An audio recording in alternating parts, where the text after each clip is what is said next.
Hi everybody, I'm Dan Pilla, tax litigation consultant and author of 14 books on dealing with the IRS, solving IRS problems. I want to tell you today about another scam that's going on out there that's trapping people into giving up their private computer information to hackers. All right, what's going on right now is there's an email circulating around that purports to be from IRS Online. If you see an email that says from IRS Online, do not open it and don't click on the documents that are supposedly attached to it. What this email is doing is it's telling you that supposedly there's tax account information from the IRS in the email. So the headline to the email suggests to you that there's some important IRS documents in there that you need to look at. This is a phishing scam. Stay away from it. There's a very dangerous bug that this virus that this email carries that gets planted into your computer that allows the hackers to harvest your data off your computer, get into bank accounts, credit cards, that sort of thing. So it says, again, the warning is IRS Online is the message in the email, and it talks about tax account transcripts or some similar information.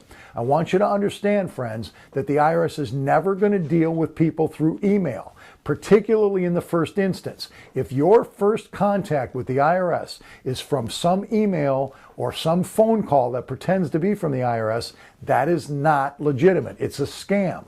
The IRS is never going to contact you by email, even if you've got an ongoing relationship with an IRS person, such as through a tax audit or through a collection situation. It is extremely unlikely that they're going to deal with you through email. It's never going to happen that they're going to contact you via email in the first instance. So that is the first signal that you're being scammed. If you've got an email and it's the first notice, it is not legitimate. Likewise with the telephone. We still every day talk to people that are contacted by telephone from somebody purporting to be from the federal government that says you owe $2,500, for example, to the IRS and you better pay today or they're going to send the sheriff out to arrest you. That is a scam. Friends, you need to understand that if your first contact with the IRS is through a telephone contact like that, it's a scam. The IRS is never going to contact you that way in the first instance. If you owe money to the IRS, they're going to send a series of notices.